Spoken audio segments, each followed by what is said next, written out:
So the film begins with Perry, the main character. Her parents died when she was a child, leaving her completely alone. Her mother's friend, Ismadani, supported her through every difficult time. Perry had no memories of her parents. As a keepsake, she had her mother's camera, which taught her a lot about her parents. Time passed like this. Like her mother, she began recording every moment of her life on this camera. Then, like every other girl, a prince named Eva entered her life, and soon he married her. At first, everything was normal. But after marriage, strange things began to happen in Perry's life. Before marriage, she was never afraid. But after marriage, she became increasingly afraid because she saw her mother's spirit, and it was all quite strange. She also tells her husband, Eva, that she sees her mother's spirit every night. Eva tells her she's delusional. Believing Eva, she begins to ignore her thoughts. But as night falls, she hears strange noises again in her lounge. Terrified, she goes outside with the light and sees her mother's spirit standing there. A terrifying figure with a large number of black worms in its mouth. Terrified, she returns to her room and tells Eva the whole story again in the morning. However, Eva still tells her to relax and goes to work. After she leaves, Perry starts doing the household chores, and we see the spirit repeatedly interfering. Disrupts Perry's work. Sometimes it takes away her vacuum cleaner. Sometimes it spreads dirt.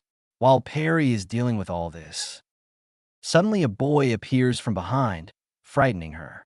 But then she saw it was Karen, her childhood friend and Aunt Ismet's son. They had spent their childhood together and used to work together. They chatted for a while, and Perry explained to Karen, "Look, things aren't the same anymore. I'm married now. You should be careful with your jokes and only come into this house when Eva is home." Karen felt bad, but he didn't say anything. Before leaving, he asked her where the washroom was. Perry showed him the way to the washroom, after which Karen left. Perry returned to her chores. She began setting up the house and opened an old tank she had brought from home, from which she was supposed to remove the items and set them in the house. But as soon as she opened the tank, something unbeknownst to her occurred. She began seeing dead people in her house, and this time there were a lot of souls. She became frightened and started screaming, and Eva came and comforted her. Eva brought her to her senses and showed her that there was nothing that frightened her. She assured her that she had just seen someone lying dead, surrounded by several other spirits dressed in black. But Eva ignored her words. Even now, Eva had begun to think she was crazy. To prove herself, Perry decided to film everything that happened to her. When the spirits harassed her again at night, Perry recorded them. When she woke up in the morning and opened the camera to show Eva, she found that everything had disappeared from the video. Perry then went to Karan for help, gave him her camera, and told him to check all the footage. "Look, tell me what's scaring me," Karan said. While examining the footage, he began to feel scared. He felt as if someone was standing behind him. Terrified, he got up from the couch. As he turned to look at the couch, he saw his mother, who was doing something with a veil over her face. Suddenly, saw Perry's mother standing behind him, in the same state as Perry. He was terrified and told her everything, saying, "That's your mother's spirit behind you." Perry became even more frightened. After learning this, other spirits besides her mother's began to harass her. They even came into her bedroom. Whenever Perry woke up in fear, Eva would think she was crazy and put her back to sleep. He wouldn't listen to her. Perry had made sure she would reassure Eva. That's why she was repeatedly meeting with Karan for help. This raised Eva's suspicions. She started feeling that Karan and Perry's friendship had crossed the line, believing that Perry was cheating on her. One day, he also arrives at Karan's house while Perry is there. Karan is showing Perry that a shadow was recorded in his footage, which was enough to convince Eva of the truth. Body is overjoyed to see this, but just then, Eva arrives and misunderstands them. He starts hitting Karan, and Perry keeps saying, "It's not what you think, Eva." Eva still doesn't believe him, so Perry angrily leaves. Eva continues to abuse Karan. Then Karan calms him down and says, "Listen, you should trust your wife. Not only that, you should support her through this difficult time. You know what a terrible situation she is in. Someone has cast a spell on her, and there are so many shadows haunting her, ruining her life. She can bear it all, but you think she's crazy." Eva asks him, "How do you know all this?" So Conan explains that since my mom also knows how to practice black magic, I know these things. To convince Eva, he shows footage of a ghost appearing in Eva's house. Seeing this, Eva also begins to believe in Perry.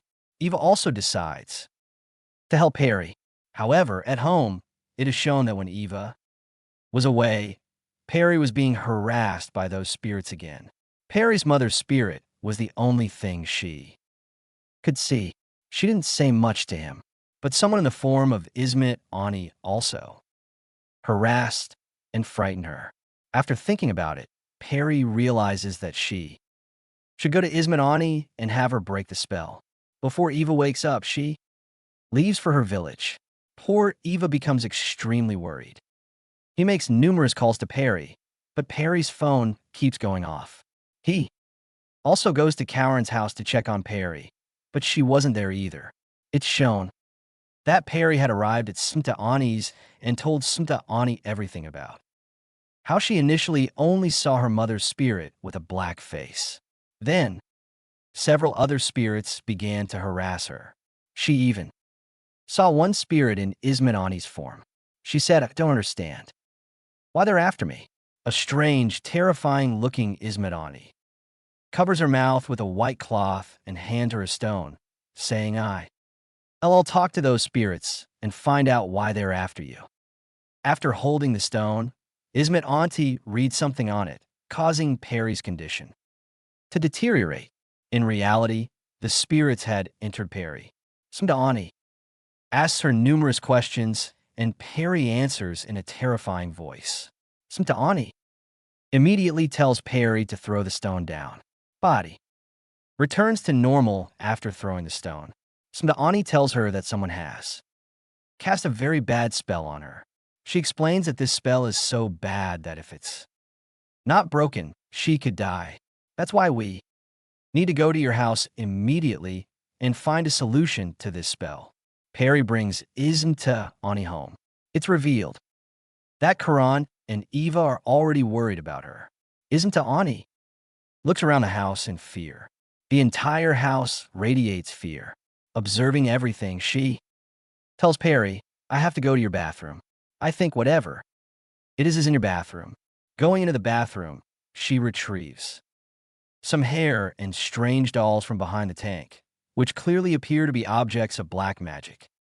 Both Eva and Perry are shocked and perplexed by this, and Ismet Ani explains that this is what used to cast a black spell on you all, and now I'll break it. Sitting here, this Mammoth Ani performs a grand ritual, lighting candles and other items to show that she's breaking the spell. But despite the spell being broken, nothing changes in her house. The TV turns on by itself. The lights flicker, and all those spirits even haunt and frighten her. And this makes Perry understand that the spell hasn't been lifted from her.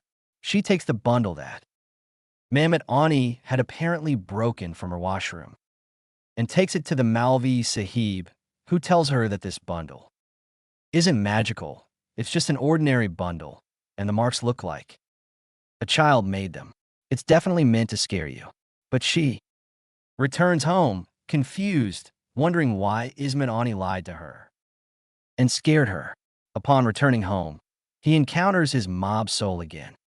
This time, she didn't seem as scary as before.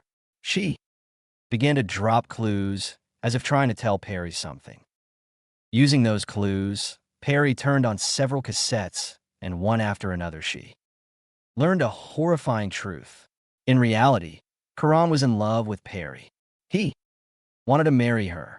But when Peri chose Eva, Karan became enraged and used his mother, Ismet Auntie, to perform a black magic spell on Peri. Peri's mother also brought Peri footage of Goran is seen mixing something into Peri's food on the wedding day. Had forbidden Goran from coming home. He had asked for the washroom before leaving. He must have placed the bundle in the washroom to scare Peri. Using a clue from her mother, Peri learns that the real black magic potly is actually in Peri's mother's grave, and that her mother has been visiting her for so long, only to tell her that she truly wants to save her daughter.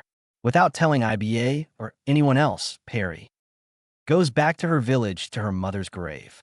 After digging a little, she finds the potly and brings it back to the Malvi Sahib. The Malvi Sahib, upon seeing it, declares that this is the actual potly used for the black magic. He tells Peri, "Don't worry now, go home and sleep, and I will work on it. The black magic will surely be removed from you." Peri returns home and goes to sleep. When Baba attempts to break the potly spell, he discovers that it was a very dangerous spell cast on Peri. The moment the potly was opened, the effects of the spell had increased exponentially. Because of this, all the spirits that have been placed on Peri through this spell would have killed her tonight. Terrified, the Malvi Sahib went to another man, a psychic who controlled spirits. He explained everything to him and immediately took him to Peri's house. Eva, seeing these two at her house in the middle of the night, became extremely distressed. But before they could explain anything to Eva, Peri's condition worsened. Her eyes rolled back and her voice became hoarse. This clearly indicated that Peri had been possessed by the spirits. Her condition worsened so much that he laid her down on the sofa and they began their spell on her. As they tried to break the spell, the situation only grew worse. Instead of coming under their control, the spirits began wreaking havoc. Peri's condition spirals even further out of control, and she begins to sway. Before Peri can do anything worse, the psyche, having placed the spirits in their position, uses its final harpoon. While reciting something, Peri falls unconscious, and the spirits leave her body. Eva, who hadn't believed Peri's words, was shocked to see it with his own eyes. He was recording everything so he could show it to Peri. They also told Eva that the people who had cast the spell on Peri were none other than Karan and his mother, Ismet. Eva becomes furious and immediately files a police complaint against them. In the morning, the police go to Karan's house to arrest him, but Karan is nowhere to be found. They even go to his village home, but they find neither Karan nor Art there, those who performed this black magic. Because Goran had already discovered that Peri had discovered the truth, he knew the police would surely come to arrest them. They escaped before that happened. For now, Peri's life had become much easier. She frequently visited the Malvi Sahib to ensure that her life would not face any difficulties. The Malvi Sahib had told her that the most dangerous spell in the world had been cast on her, and the most dangerous Jinn had been released, appearing to her in the form of different people named Ifrit. Well, now Peri was relaxed. After some time, she received the great news. Peri was going to be a mother. Overjoyed, she took Eva and Malvi Sahib to her mother's grave and prayed there. But even this, her heart was still unsatisfied because she knew that Karan and Smartandi had not been found by the police, and that they could attack her again with their magic. And thus, the movie ends, showing his nervousness and his restlessness.